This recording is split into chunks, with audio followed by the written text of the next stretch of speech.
Welcome back बच्चों। Last lecture में हमने लाइगेंड्स पूरा का पूरा कंप्लीट कर दिया था, जिसमें हमने चिलेटिंग लाइगेंड्स पढ़े थे, एम्बिडेंटेड लाइगेंड्स पढ़े थे। अब फोर्थ पॉइंट आ जाता है यहाँ पर कोऑर्डिनेशन नंबर। कोऑर्डिनेशन नंबर से क्वेश्चन ज़रूर बनता है और कोऑर्डिनेशन नंबर निकालते हुए ना कई बच्चों को बहुत ज़्यादा दिक्कत आती है। तो मैं यहाँ पर आपको एक फॉर्मूला बताऊंगी, ट्रिक बताऊंगी, जिससे कभी भी क्वेश्चन आपका गलत नहीं होने वाला है।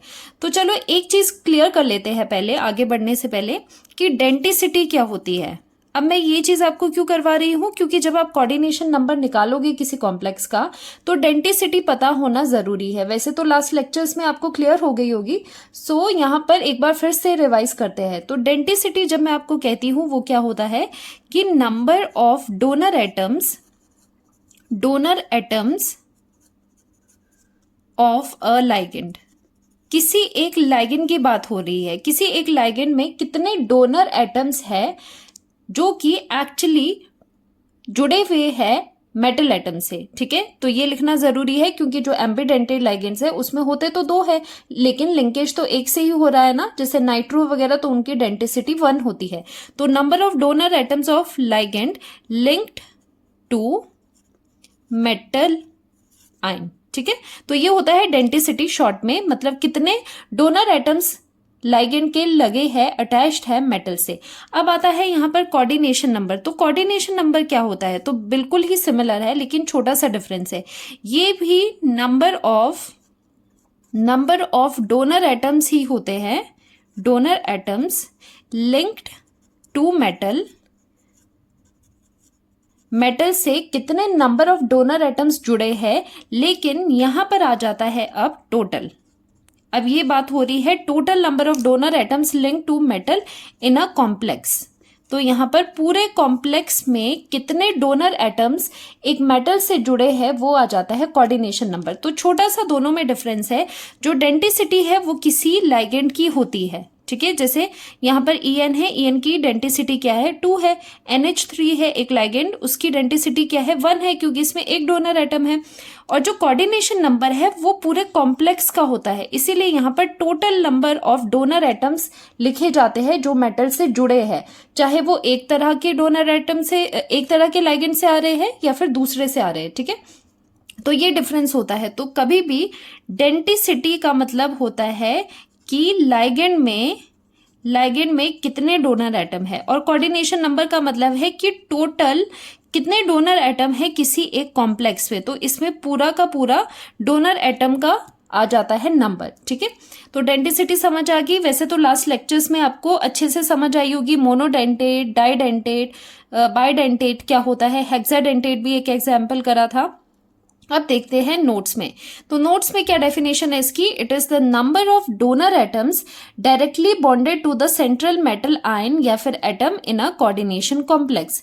तो कितने number of donor atoms directly bonded है। देखो सिर्फ डोनर एटम से काम नहीं चलता, वो अटैच भी तो होने चाहिए तभी तो काउंट आएंगे।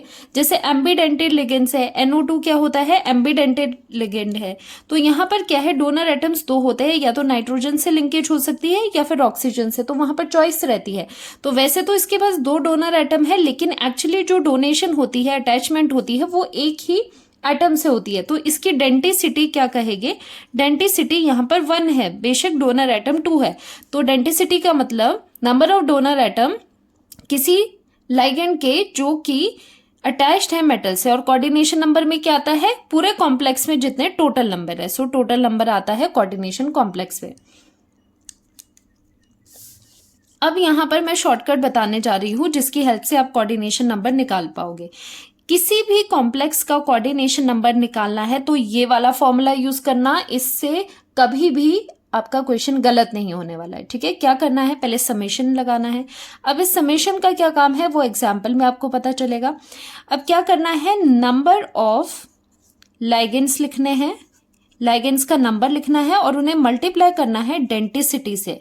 ठीक है, उस लाइगेंड की जिसका नंबर लिखा है उसकी ही डेंटिसिटी से आपको मल्टीप्लाई करना है और समेशन लगा के कोऑर्डिनेशन नंबर आ जाएगा। तो इसे प्रैक्टिस करते हैं, फिर आपको पता चलेगा। अब करते हैं क्वेश्चंस।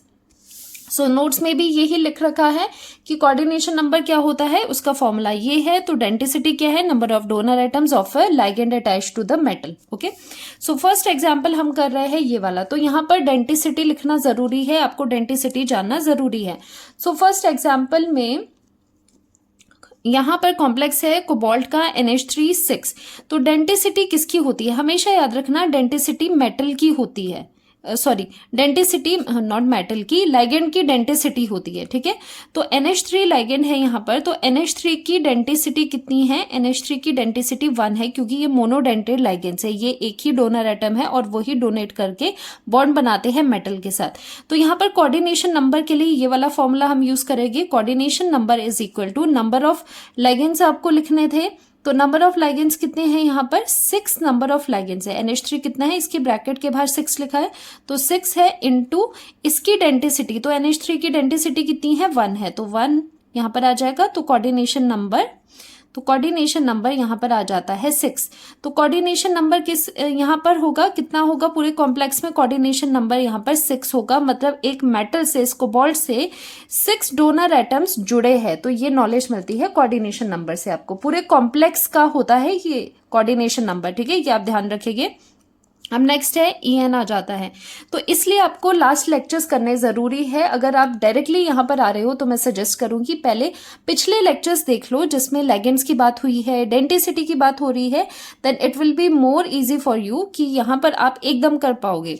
सो यहाँ पर EN है, तो EN की जो डेंसिटी है दैट इज 2। ये एक बाइडेंटेड लाइगेंड होता है, दो इसमें डोनर साइट्स होती है। ठीक है, नाइट्रोजन।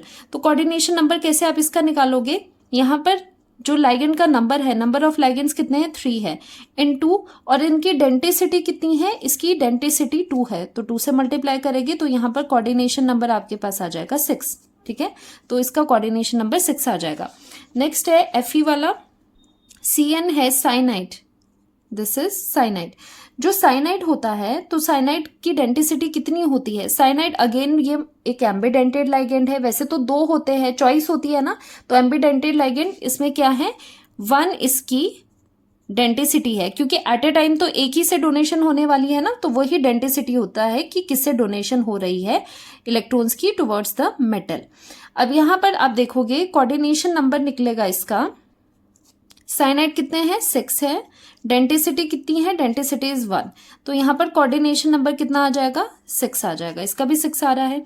नेक्स्ट है C2O4। तो ये है ऑक्सिलेट आयन। अगर आपको याद होगा ऑक्सिलेट आयन जो होता है उसकी डेंसिटी कितनी है, 2 है। लास्ट लेक्चर्स में देख लेना अगर यहाँ पर प्रॉब्लम आ रही है आपको। तो डेंसिटी ऑक्सिलेट आयन की 2 है, दोनों ही ऑक्सीजन डोनर एटम्स यहाँ पर होते हैं। तो कोऑर्डिनेशन नंबर कैसे आप निकालोगे, कोऑर्डिनेशन नंबर निकालोगे, नंबर ऑफ लाइगेंड्स, कितने नंबर ऑफ लाइगेंड्स है, 3 है, into its density. Density oxalate ion की कितनी होती है, ये ऑक्सिलेट ही बोलते हैं इसको, C2O4, तो इसकी 2 होती है, तो यहाँ पर 2 आ जाएगा। तो अगेन जो कोऑर्डिनेशन नंबर है वो 6 आपके पास आ रहा है। अब यहां से इंटरेस्टिंग रहने वाला है, ये एग्जाम्पल्स इंटरेस्टिंग रहने वाले। देखो ये वाले इंटरेस्टिंग इसलिए है क्योंकि ये वाले जो कॉम्प्लेक्सेस है इसमें 2 तरह के लाइगेंड्स है। ठीक है, अभी तक जो आप एग्जाम्पल कर रहे थे वहां पर सिर्फ एक तरह के लाइगेंड के साथ आप डील कर रहे हो। अब इस एग्जाम्पल में 2 तरह के लाइगेंड है, एक है साइनाइड, दूसरा है EN। अब यहाँ पर जो ये ऊपर मैंने समेशन वाला फॉर्मूला ये चीज आपको बताई थी, ये कैसे काम करता है, ये समेशन, ये आपको समझ आने वाला है। तो समेशन का मतलब है कि पहले एक एंटिटी का ये चीज लिख लो, फिर प्लस करके दूसरी एंटिटी का यही चीजें करके उसको प्लस कर दो। समीशन का ये मतलब है जितनी एंट्रीज है उनका सम करके आप लिखते चले जाओ। तो यहाँ पर 2 चीजें हैं, 2 लाइगेंड्स है, दोनों के ही हम पहले यहाँ पर डेंसिटी लिखते हैं। For cyanide denticity is 1, for EN we know this is a bidentate ligand, तो इसकी डेंसिटी होती है 2। तो यहाँ पर कोऑर्डिनेशन नंबर कैसे निकालोगे, तो यहाँ पर समेशन का काम आएगा। पहले एक लाइगेंड के लिए पूरी चीज लिखनी है। पहले हम साइनाइड के लिए ये पूरा फॉर्मूला लगाते हैं, number of ligands into density. Cyanide कितने हैं, साइनाइड आपके पास कितने हैं, 4 है, इनटू इसकी डेंसिटी कितनी है, 1 है, ये चीज होगी। अब समेशन का प्लस यहां पर आएगा क्योंकि आप दूसरी चीज के लिए स्टार्ट कर रहे हो। दूसरा क्या है, EN, तो EN का नंबर कितना है, एक ही है EN, तो 1 आ जाएगा यहाँ पर, इनटू इसकी डेंसिटी कितनी होती है, 2 इसकी डेंसिटी होती है, ठीक है। तो 4 + 2 यहाँ पर आ जाता है 6, तो कोऑर्डिनेशन नंबर यहाँ पर आपका 6 आ जाता है इसका। नेक्स्ट है EDTA के साथ। अब EDTA बताओ, इथिलीन डाइमीन टेट्राएसीटेट होता है, तो ये क्या है, एक हेक्साडेंटेट लिगेंड है। EDTA की डेंसिटी होती है 6, इसमें 6 डोनर एटम्स होते हैं जो कि मेटल से लगते हैं। दूसरा है NH3, 2 तरह के यहाँ पर लिगेंड्स गिवन है, एक EDTA है 6 इसकी डेंसिटी है, और दूसरा है NH3। NH3 की डेंसिटी 1 होती है, मोनोडेंटेट लिगेंड है ये। अब यहाँ पर कोऑर्डिनेशन नंबर किस तरह से निकलने वाला है, EDTA के लिए पहले करते हैं। EDTA का नंबर देखो एक ही है, और इसकी डेंसिटी कितनी होती है, 6 होती है, प्लस दूसरे लिगेंड के लिए ब्रैकेट करते हैं, 2 इसका नंबर है और इसकी डेंसिटी 1 होती है। तो यहाँ पर आपके पास आ गया 6 इसके लिए है, 6 + 2 8, एंड लास्ट में आ जाते हैं OX, ऑक्सिलेट एंड वाटर को साथ में हम कर रहे हैं। OX आपको पता है एक बाइडेंटेट लिगेंड है, 2 इसकी डेंसिटी है, और वाटर H2O, वाटर क्या है, एक मोनोडेंटेट लिगेंड है, तो ये ऑक्सीजन से ही डोनेट करता है, एक डोनर एटम है, 1 इसकी डेंसिटी है। कोऑर्डिनेशन नंबर कैसे निकालेंगे, OX के लिए कर लेते हैं, इसका नंबर कितना है, 2 है, डेंसिटी भी इसकी 2 है, प्लस वाटर के लिए करते हैं, वाटर का नंबर कितना है, 2 है, नंबर ऑफ लिगेंड्स, इनटू इसकी डेंसिटी कितनी है, 1 है इसकी डेंसिटी, 2 2 = 4 आ जाएगा, +2, तो यहाँ पर आ जाता है कोऑर्डिनेशन नंबर 6। तो इस तरह से आप कोऑर्डिनेशन नंबर निकालते हो। तो देखो कभी भी ये नहीं देखना कि यहाँ पर कितना नंबर है। कई बच्चे क्या करते हैं, देखो जो चीजें आप गलत करते हो, जहां पर गलती करते हो, वो भी मैं साथ साथ में बताती हूँ आपको।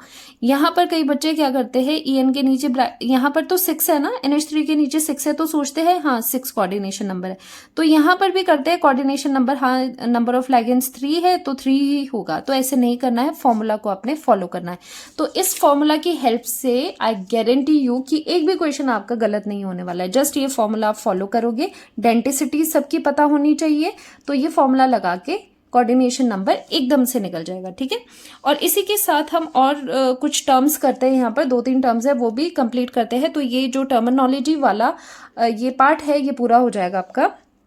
सो comes 5th point, homoleptic complex, and 6th आता है हेट्रोलेप्टिक कॉम्प्लेक्स। जो ये कोऑर्डिनेशन कॉम्प्लेक्स या कंपाउंड्स जो भी आपका हो, इसको भी आप कैटेगराइज कर सकते हो। देखो होमो मीन्स सेम, होमोलेप्टिक कॉम्प्लेक्सेस मतलब जिसमें सिर्फ एक तरह के लिगेंड्स ही है, जैसे कॉपर साइनाइड 4, तो यहाँ पर सिर्फ साइनाइड ही है ना, एक ही तरह के लिगेंड यहाँ पर है। या फिर दूसरा आप एग्जांपल ले सकते हो, like cobalt NH3 whole 6 3 positive, तो यहाँ पर ओनली अमोनिया ही है, NH3 लिगेंड ही है यहाँ पर। तो ये होमोलेप्टिक कॉम्प्लेक्स होते हैं in which metal atom is bound to only one kind of ligand. On other hand heteroleptic कौन से होते हैं, हेट्रो मीन्स ज्यादा या फिर डिफरेंट कह सकते हो, तो हेट्रो मीन्स डिफरेंट, तो यहाँ पर डिफरेंट टाइप ऑफ लिगेंड्स यहाँ पर लगते हैं। जैसे इस कॉम्प्लेक्स में आप देख रहे हो टाइप ऑफ लिगेंड 2 तरह के हैं, अब सेम नहीं है, होमो नहीं है, यहाँ पर क्लोरीन भी है एंड NH3 भी है। तो इस तरह से हेट्रोलेप्टिक एंड होमोलेप्टिक आपको समझ आ गया होगा। अब आता है lastly oxidation number of central atom. Central atom की ऑक्सीडेशन निकालना वैसे तो आपको आता होगा, बहुत ईजी है, पर अगर देखें क्या होता है सेंट्रल एटम की oxidation number, it is defined as the charge metal would carry if all the ligands are removed along with the electron pairs that are shared with the central metal। मतलब जब आप complex से सभी ligands को और उनके lone pair जो कि वो डोनेट कर रहे हैं वो भी उनके साथ रिमूव कर लो, उसके बाद जो मेटल पे चार्ज बचता है वो ही उसका ऑक्सीडेशन नंबर होता है, मतलब सेंट्रल मेटल का चार्ज शॉर्ट में।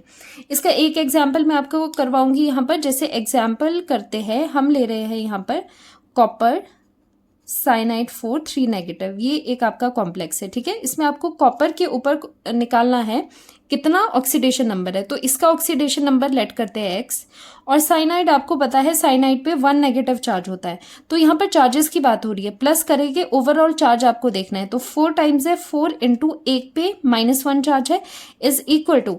और एक बात आप ध्यान रखोगे, जो भी कॉम्प्लेक्स के ऊपर ये चार्ज होता है वो इसका कॉम्प्लेक्स का टोटल चार्ज होता है, तो जो भी अंदर चार्जेस का प्लस माइनस करके वो इक्वल आना चाहिए इस वाले चार्ज के, मतलब हम इक्वेट कर देते हैं -3 के। तो यहाँ पर x की वैल्यू आती है -4, वहाँ जाके +4 हो जाता है, तो ये +1 इसकी ऑक्सीडेशन स्टेट आ जाती है। और जो ऑक्सीडेशन स्टेट, वैसे तो हम जब नॉमेनक्लेचर इनके करेंगे आप वहाँ पर क्लियरली देखोगे, वैसे मैं आपको बता दूं जो भी इनका ऑक्सीडेशन नंबर होता है वो हम रोमन नंबर्स में लिखते हैं। तो यहाँ पर जैसे मेटल का आपने सिंबल लिख लिया और ब्रैकेट में 1 है तो 1 इस तरह से इसकी ऑक्सीडेशन स्टेट आपने लिख ली। ओके, अब लास्ट एक और चीज रहती है, एक और चीज यहाँ पर आती है कोऑर्डिनेशन पॉलीहेड्रॉन। बस ये लास्ट है, फिर यहाँ पर कंप्लीट हो जाएगा। ठीक है, कोऑर्डिनेशन पॉलीहेड्रॉन क्या होते हैं?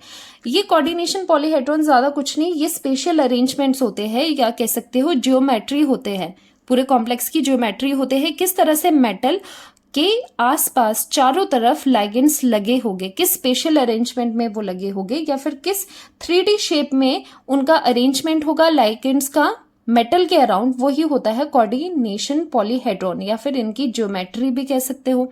सो it is the special arrangement of ligands around the central metal atom या ion in a coordination complex. 3D shape होता है। तो कुछ एक जो शेप्स है वो बताऊंगी आपको यहाँ पर। देखो, अगर मेटल के चारों तरफ इस तरह से इस अरेंजमेंट में लाइगेंड्स लगते हैं तो उस अरेंजमेंट को हम कहते हैं ऑक्टाहेड्रल अरेंजमेंट, जिसे हम OH से भी डिनोट करते हैं शॉर्ट में। और इस तरह से 1 2 3 4 अगर इस तरह से लगे, 4 लाइगेंड्स का जो अरेंजमेंट है या तो वो इस तरह से टेट्राहेड्रल ही हो सकता है, दिस इज टेट्राहेड्रल अरेंजमेंट, जिसे हम TD भी बोलते हैं।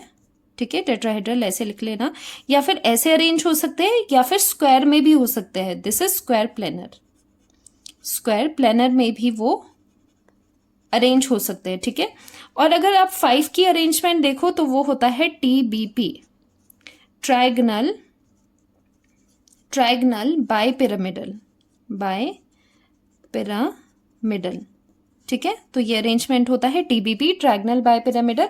और अगर 5 का ही अरेंजमेंट ऐसे भी हो सकता है, या फिर आप ऐसे करो, एक स्क्वायर में पहले लगा दो, स्क्वायर करो और उसके ऊपर आप दूसरा लाइगेंड, जो लास्ट लाइगेंड है वो ऊपर लगा दो। ठीक है, तो ये हो जाता है स्क्वायर, नीचे स्क्वायर है, ऊपर पिरामिड सा है, एक स्क्वायर